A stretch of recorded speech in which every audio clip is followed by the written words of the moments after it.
doing poetry in my creative writing class, so for once I'm actually excited to go to class. You really like poetry? Yeah. I mean, how could you not? It's beautiful, when it's done right. Nerd.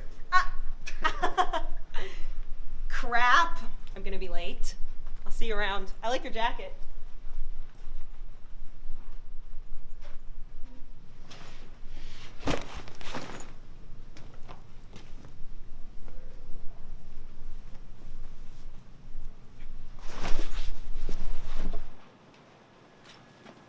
What's with you? Saw that little interaction you had there. You even got a little shoulder bump there, you stud. Yeah, fuck off, man. Come on, I know you like her. Just gotta tell her. Not right now. Come on, sit right next to me, right there.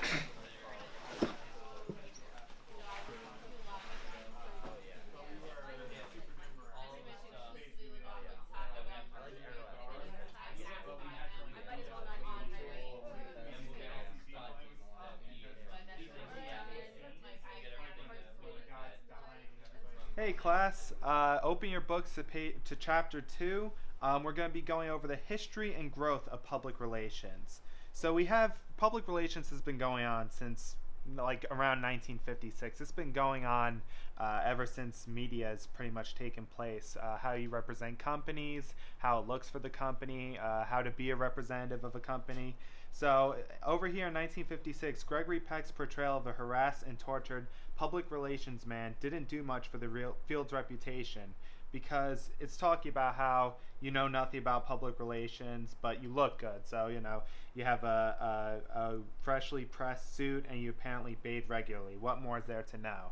So that's a problem. I mean, public relations is very important because the way you talk affects the entire company. An example of this was the BP oil spill years ago, where people's fish were dying. People were, really struggling from it, and it was really bad for the ecosystem. So, but the CEO was talking about how his life would have been better if it didn't happen. He actually at one point went on vacation, and he ended up getting fired for it. It doesn't look good for the company. So he should be talking about the victims. He should be talking about Chase again with the phone. Come on, hand it over. You'll get it back after class. There is this girl with eyes like the stars that twinkle in my presence and light up the night. There is this girl with the warmest smile that glows like a sunset, kissing the earth goodnight. There is this girl with a musical laugh that dances through my ears. That dances through my ears, and what am I doing?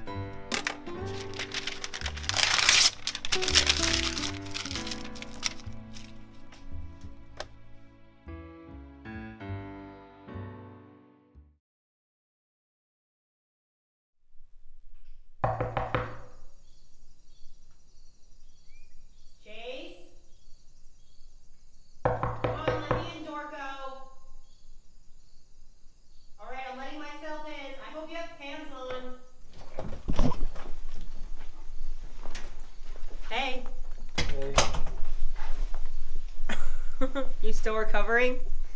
I don't think a recovery is even possible. Dude, it wasn't that bad. Look, Professor Leonard shouldn't have ripped your presentation apart like that, but he's an ass who doesn't accept other people's opinions. Look, the whole class knows if he was out of line. That doesn't make me feel any better. I knew you would say that. So, I brought these. Of course you did. Screw him, Chase. You're awesome.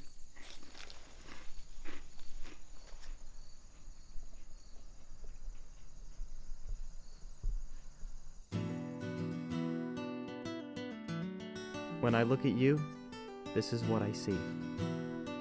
A smile so warm that, when on your lips, elicits a grin in return. A giant brain with a thirst for knowledge that can never be quenched. An inner drive that refuses to be extinguished despite all the hits it's taken. A strong heart so full of love that I have no idea how it doesn't explode. An amazing person who is truly one of a kind and deserves nothing but happiness.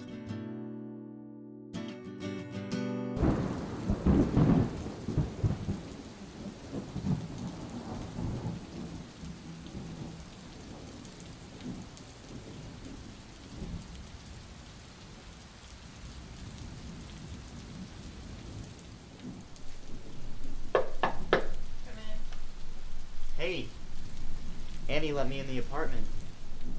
You I have okay? to finish this lesson plan. It's due tomorrow, and I actually have to integrate it into the classroom this time, so it's kind of life or death here. Quit worrying, it's one assignment. Well, this is half of my grade, Chase. I mean, if I do badly on this, then I do badly in the class, and if I do bad in the class, then I can't student teach next semester, and if I can't student teach next semester, then I can't graduate, and if I can't graduate, then my life is basically over. Okay, take a breath.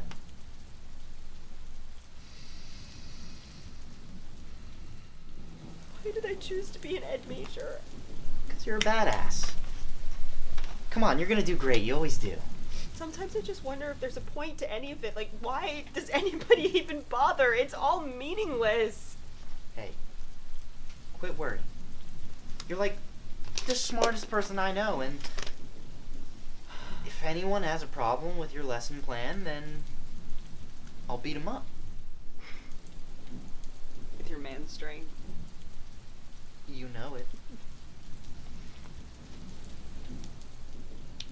What would I do without you? You probably have more of a social life, to be honest. Thanks, Chase. Right, well, I'll let you get back to work. Just, take it one step at a time. You got this, nerd.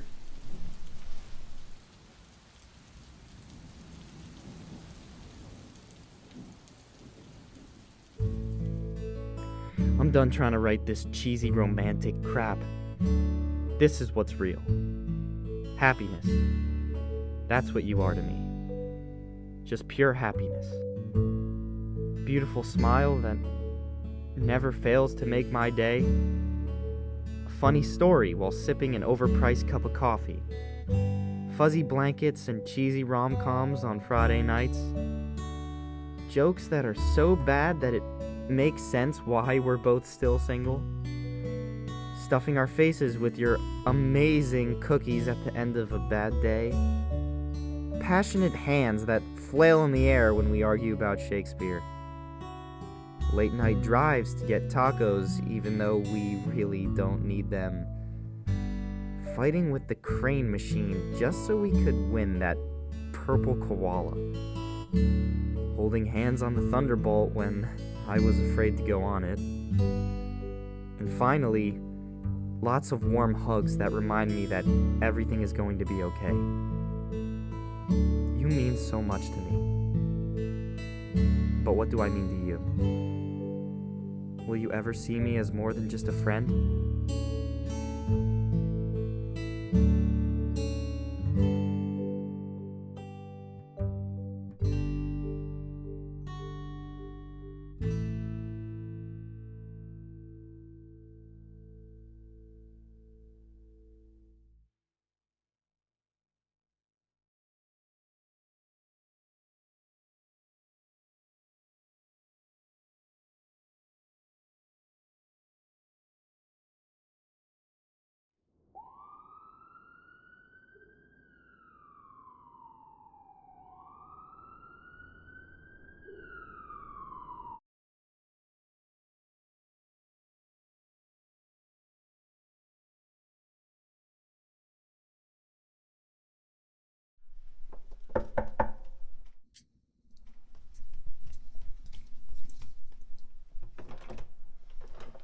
Hey, man. Hey. How you holding up? Fine. What are you doing here so early? You don't know, do you? What do you mean? You should check your email. It's about Athena.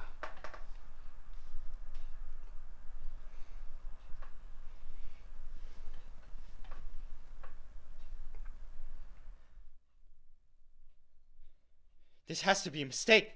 I saw her last night. She was fine. She was doing homework. A lot can happen in one night. No! She was fine. I saw her. I'm so sorry, Chase.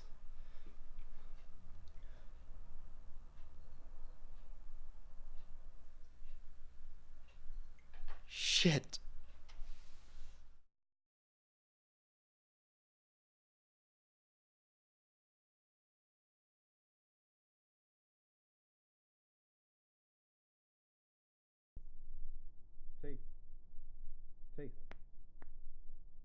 Chase. Hey man, are you sure you're okay to be here? It's only been 2 days. I'm fine.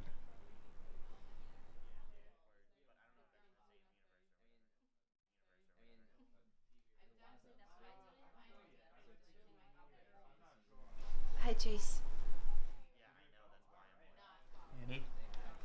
Athena slipped this under my door before I hid it from the cops before they searched our apartment. They would have taken it for evidence. It's addressed to you. Thanks.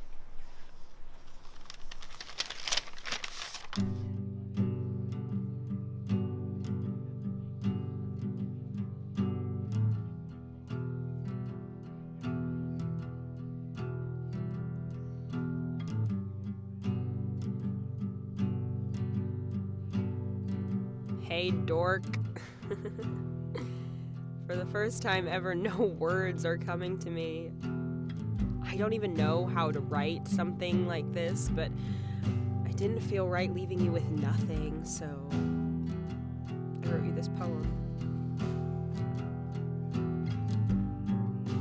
Everything is closing in. I look at my notes, but it's just a blurry mess.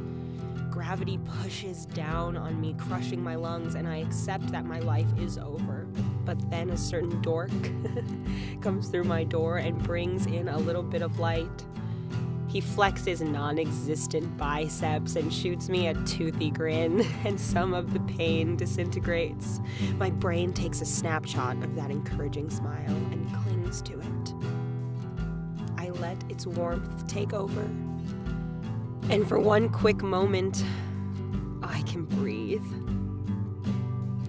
It was almost enough.